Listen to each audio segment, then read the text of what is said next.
Hi, this is Alex Pezeshkian, and I'm here to talk with Enrons about your new favourite song, funky rock music.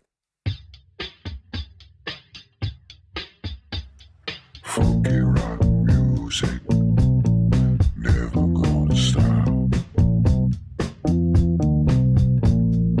Funky rock music, it's making all the squares rise. Hello and welcome to Your New Favorite Song, a podcast brought to you by the Enrons, where each week we will feature a recently released song from an independent artist. My name is Bernard Dennis and I will be your host. Today I'll be speaking to Alex Pezeshkian about his recently released song, Funky Rock Music, which is a genre-bending funk song that you should really listen to. Hi, Alex, Earl of Worcester. I like that description. I Yeah? like that. Oh, wow. I mean, Well, it's a good description genre-bending. for a song called funky rock music. Yeah. Because, I mean, you know, it's funky, but it's also rock music. Or is it rock music? It's definitely music. It's definitely you music. know, funky rock up for interpretation. Right. Okay. Well, because I remember you said that you don't, you know, funk is not your It's thing. not. And I mean, rock's not my thing either. But I enjoy music. But so you know, it's a third of it's so true. One out of three. Yeah. One out of three is not bad. Right. Okay. Before we descend down that rabbit hole, Alex, maybe you could introduce yourself. Back to reality, but not normality. Maybe you could. So true. It's so true. Introduce yourself and tell us all about yourself. My name's Alex. I'm a very boring lad. I mainly do music most of the time. If I'm not doing music, I like looking at birds. Not women, but avians. Avians. Shit. Avians. Flying animals. Birds of the two-legged variety. I saw a jaybird. You know what a jaybird looks like? I do know what a jaybird looks like, but the photo you posted doesn't really do it justice. You know, it's the best photo of a jaybird I've ever taken. And it's about 3 pixels. I was like, you can see the blue in the 3rd pixel. It's definitely blue. Yeah.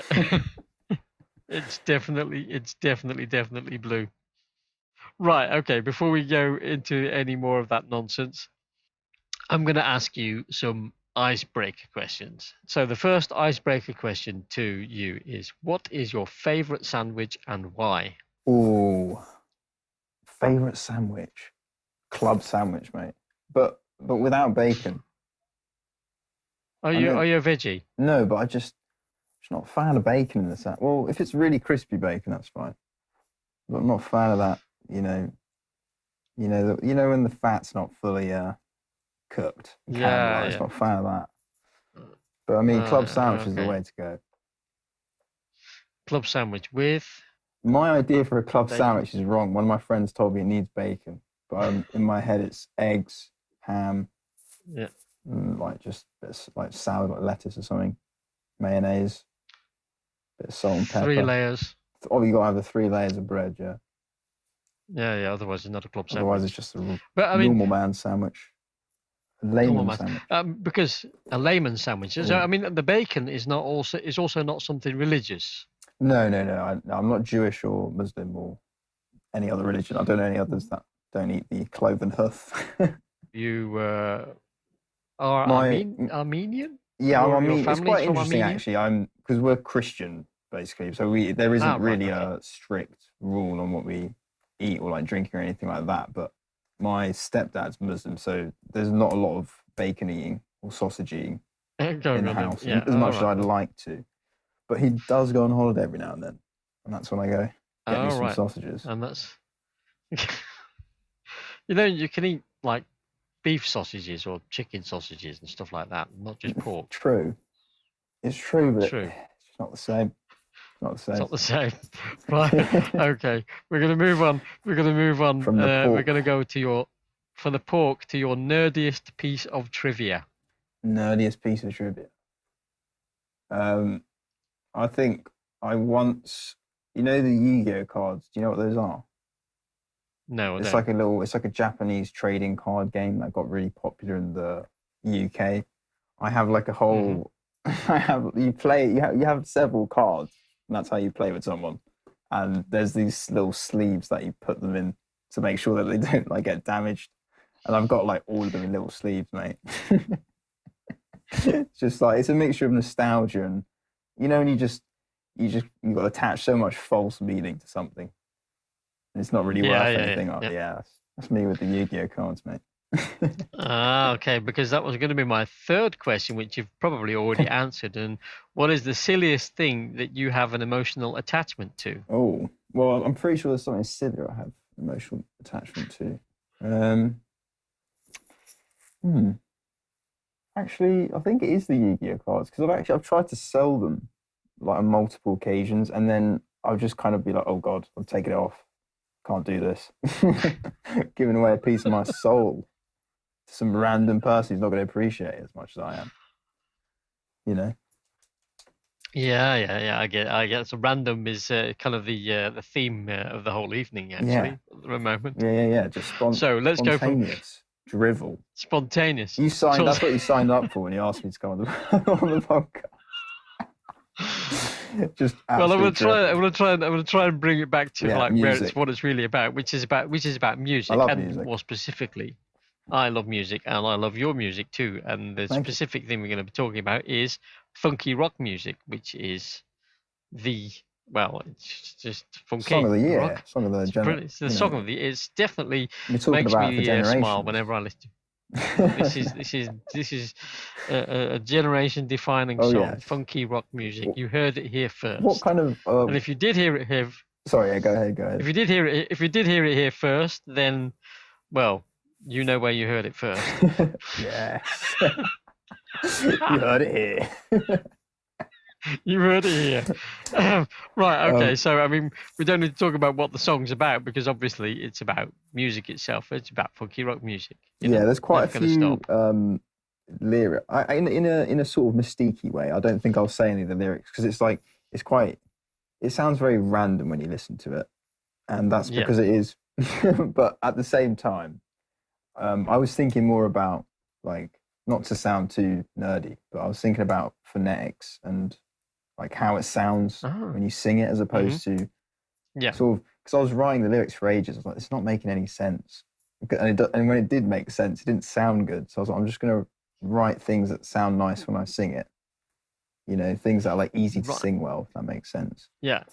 Like, there's some things that are really, some sentences that are really hard to sing, because there's not a lot of hard syllables in them.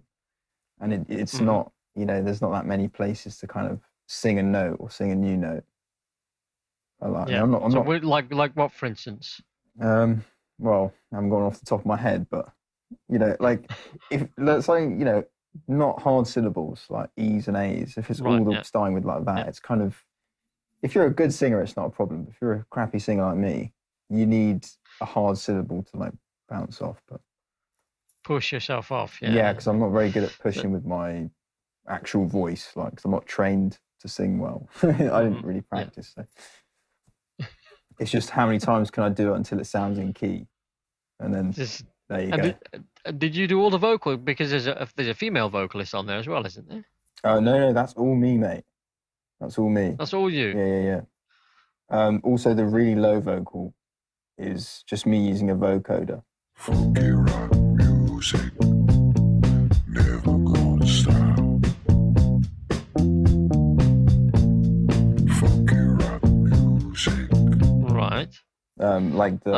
Okay, that's what I thought so. But like, because when I'm doing the high, so when I'm doing like, because what I do is I do the middle pan is like the low vocal, and then on the left and right I'll do higher harmonies usually. But I'm actually, it's funny that you say it sounds female. The vocal microphone I'm using is called female R&B voice, or something like female dance vocals, because I like the way it sounds more. But yeah. But it's all you. And how many? Well, it doesn't sound like it, but not how I'm speaking now. But no. But when you're singing. Don't go grab it, just another habit.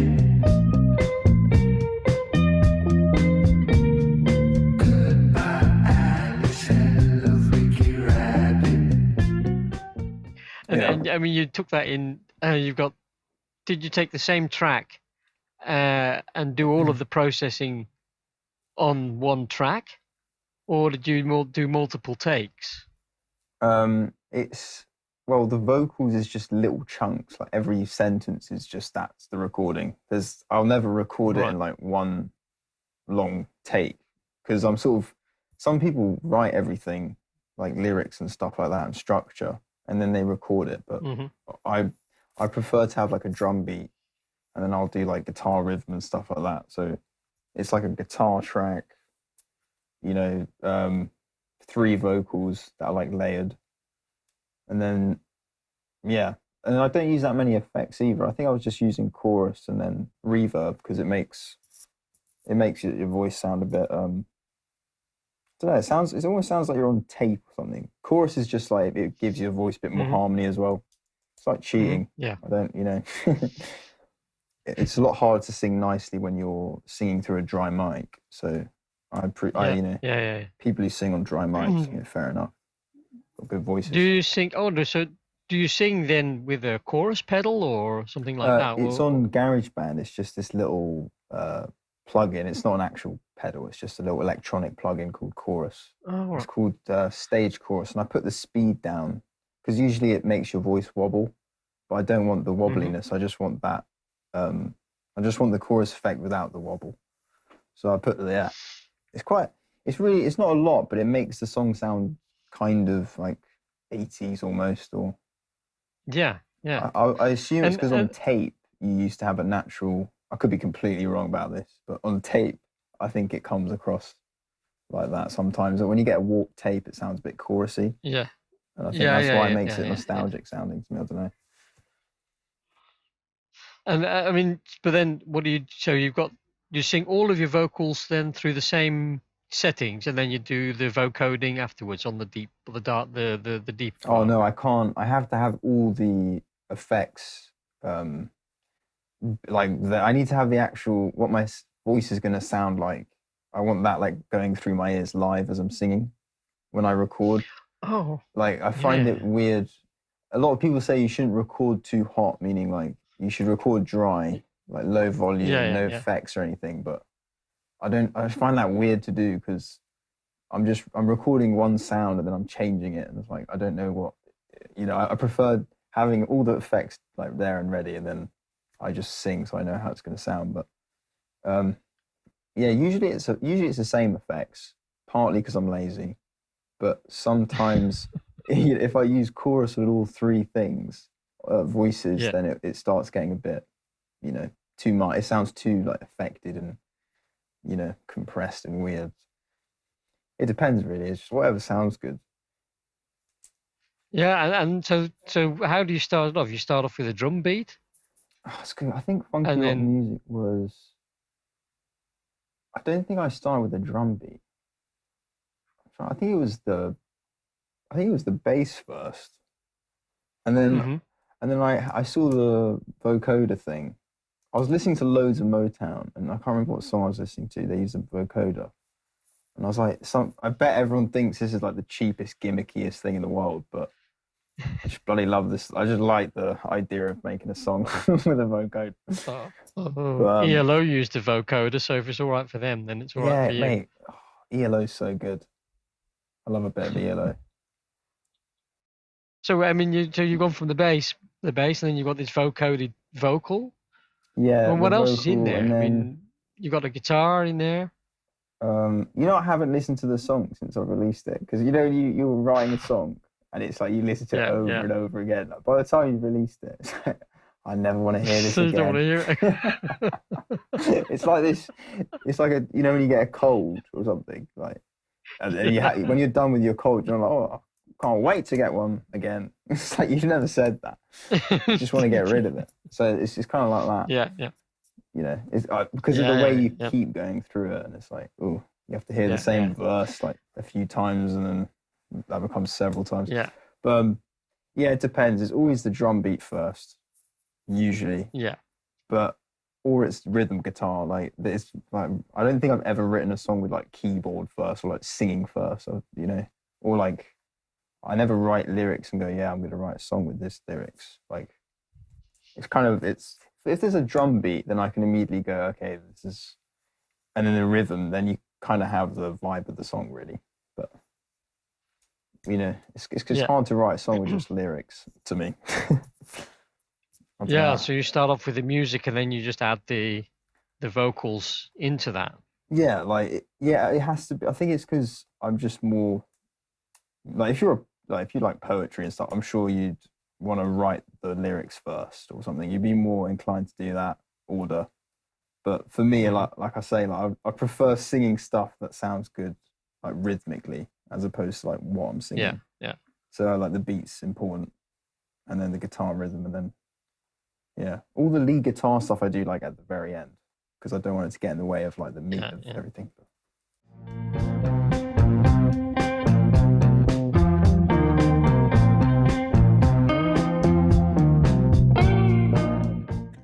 Yeah. So and then when you come to the mixing, how do you fade that in? I mean, mixing's really like it's like a weird puzzle that I don't know how to. I'm like figuring out right now, because I have very like low, not an excuse, but I have very low tech. I don't really have any like independent mixing programs. Right. The most sophisticated thing I'm doing for mixing right now is like, you know, I can pan this over here so it doesn't get lost in the mix, like stuff like that. I'm not even thinking about. I mean, it's only my last song that I released. I wasn't thinking about all these different things like levels and like how it sounds like after someone else's song that's been mastered well. And like if you listen to both my songs, they'll probably sound a little bit quieter than the majority of like properly mastered songs, because I'm still learning. Well, I have to say, it sounds really clean. It doesn't sound, it sounds like somebody's really mixed it quite well. And I think, okay, how did you do that? It's a really weird thing. I think you need to get as much feedback from people, because when I'm recording, I'm listening on my headphones and, on my phone. It might sound different to someone who's listening on the computer speakers. And I remember I recorded a song ages ago and I sent it to my friend, and I had really bad headphones that they didn't register the bass at all. And I put the bass all the way up so I could hear it. And then I sent it to my friend who's got these really high bass, high quality speakers. And he said the bass was just way too loud. He couldn't hear anything. I was like, what? So I could only just hear the bass on the mix that I sent him. So you have to there's always different mediums that you listen to music through. But I mean, you do all the mixing and you say you don't do mastering yourself at all. No, for Dream Trailer and Funky Rock Music, I use that Lambda website. I don't know if you know it. They had loads of adverts out for it. They're like, just pay £10 and we'll master your song for you. And to me, mastering is just making sure that the song is as loud as possible without ruining the integrity of the mix. We don't want to talk to him. We don't want to say that to a mastering engineer. That shut me head off. I know, but that's my surface. That's why I use Lambda. I'm like, that's my surface level understanding of it, and it's Lambda to me right now is useful. But I'm sure if you went to a mastering engineer, it'd be like, nah, you don't want to be using that. So I mean, what are you recording on? Are you recording on? I'm recording on a MacBook. Right. Old MacBook. An old MacBook. It's but I mean, it's lived a life. It's my sister's old one, but to me, it's really nice and new because I've never had a MacBook. So she moved on from it. So she's like, you can use it. So you can have my MacBook. GarageBand. Ooh, I can make music. and I can be famous now. And what do you have? A kind of an audio interface, a USB audio interface, or something for your instruments? Yeah, it's pretty humble.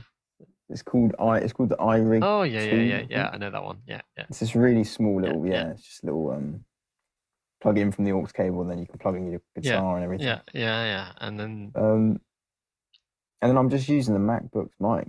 Oh, you're not. I'm not actually using it because the USBs are they're a bit of a state. Yeah. So I can't really use them. But yeah, that's what I'm doing. But the thing is, I haven't willfully chosen it. I'm sort of like, I'm going with the flow of like limitation is the key to creativity here. I hope.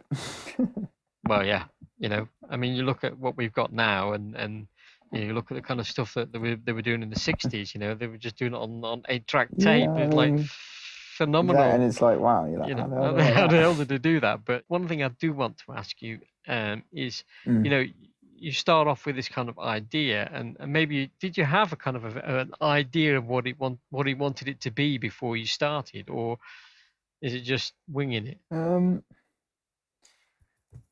You have like this really general idea of like I suppose it's like what music I'm listening to at the moment, or if you get it, I don't know, it could be loads of things. Like it could be a title of a song, you're like, oh, I just like that name, and I really want to write a song that's got that name or something. But I like I say, I was just listening to Motown, and like not really Motown, but like sort of like later on Motown, like 80s, when it's getting a bit funky and crazy. Yeah.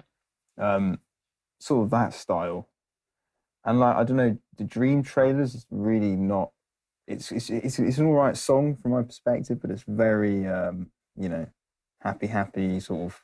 It's not as interesting as I'd like to have been. Right. It's just a very straight vocal song.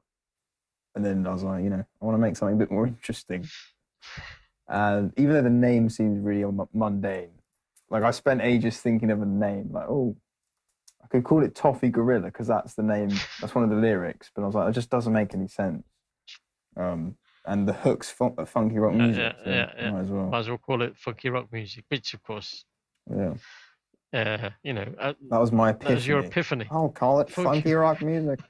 So I mean, you've got this idea, but I mean, when you find you end up with something, a song. I mean, does it match up to what you thought it was going to be when you started? Yeah. That's the only thing that I like about music. Like you think about something.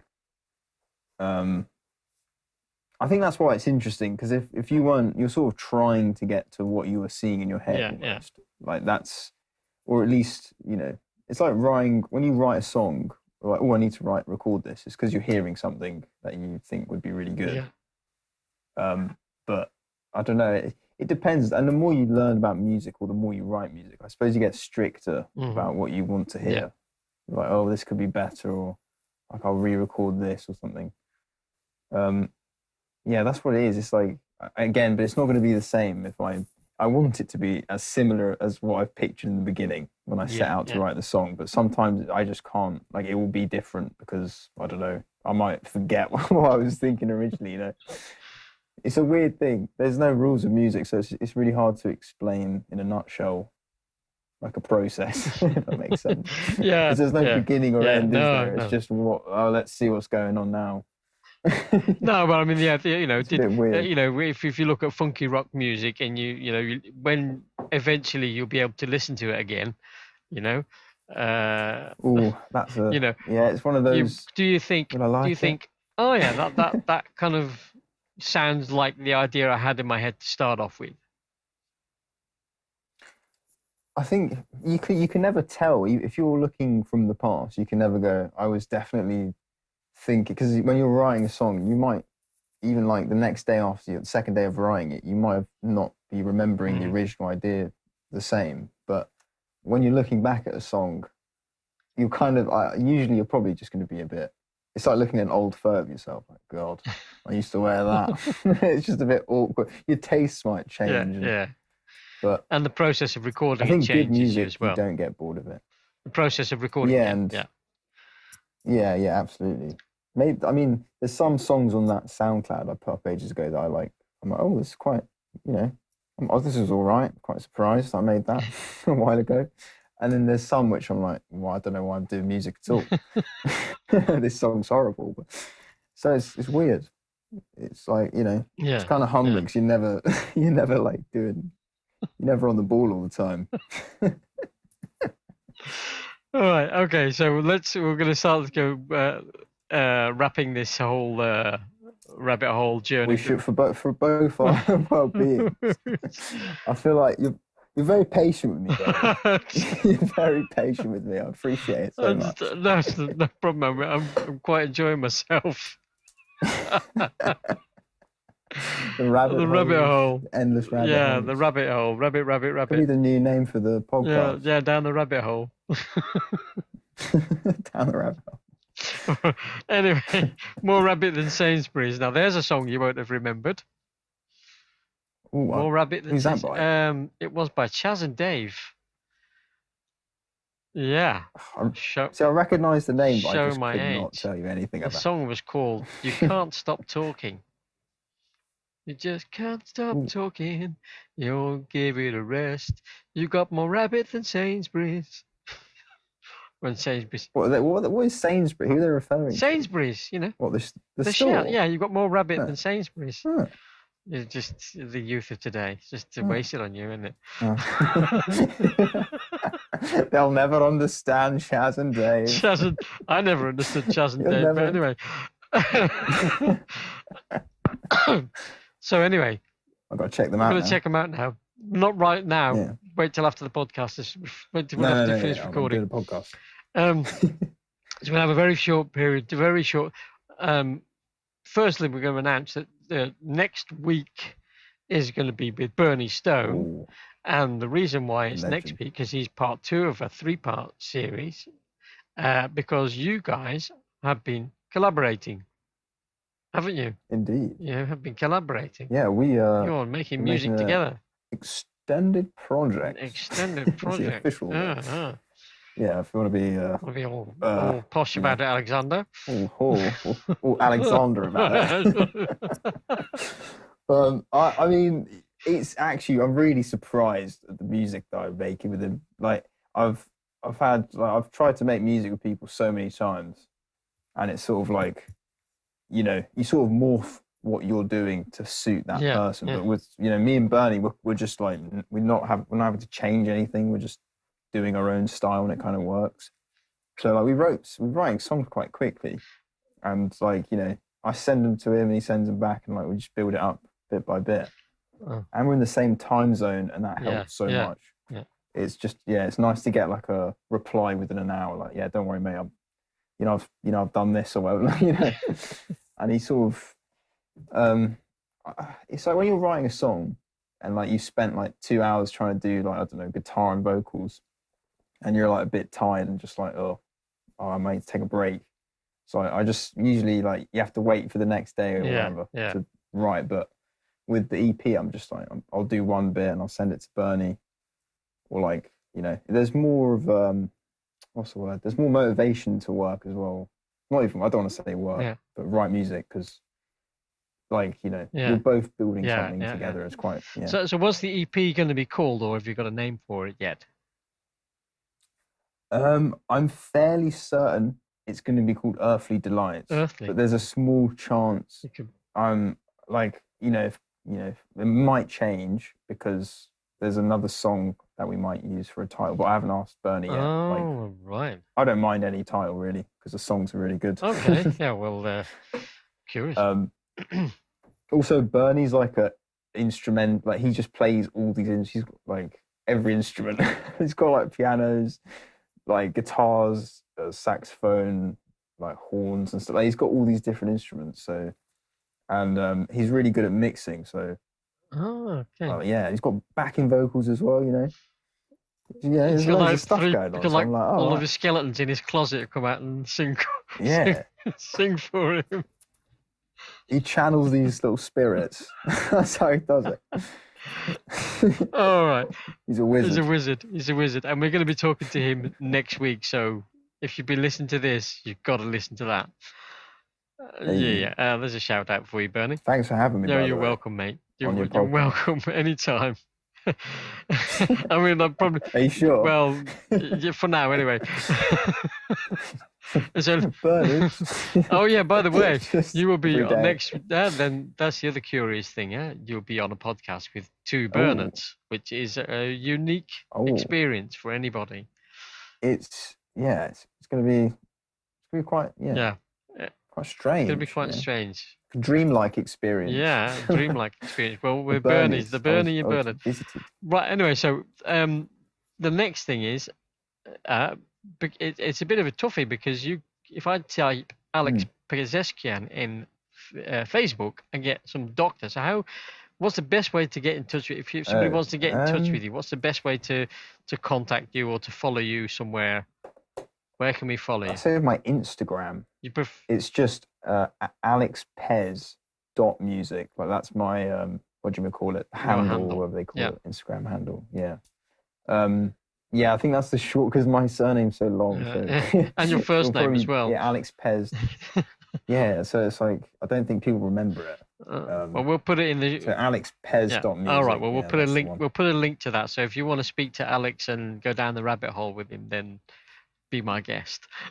Yeah, if you don't enjoy being sane, come and have a conversation with me, and I'll make sure we can change that. Don't worry, I'm a doctor. You're a doctor, yeah. I'm a doctor, remember, mate? I got you in the end. That man, he's actually me the whole time. I was fooling everyone. You're fooling everyone, right? Okay, well, Dr. Pezeshkian. One last thing I want to hit you for is your favorite new song. What are you listening to? Favorite new song. What are you listening to right now that everybody should be listening to? Oh God, I forgot the name. But there's a girl who's released an indie song and it's really good. Yeah, I've forgotten the name, so I'm just going to tell you a song that I've been listening to. Well, no, don't do that. Don't do that. Right, look it up. Send me the link. Oh, sweet. And I'll put the link in the show notes. So he can't remember who it is. Nice. So if you're curious. Right now, you're listening to this podcast, you're curious, look in the show notes, and Alex Pezeshkian's favourite new song is going to be there. Goodbye, Alice, hello, Ricky Rabbit.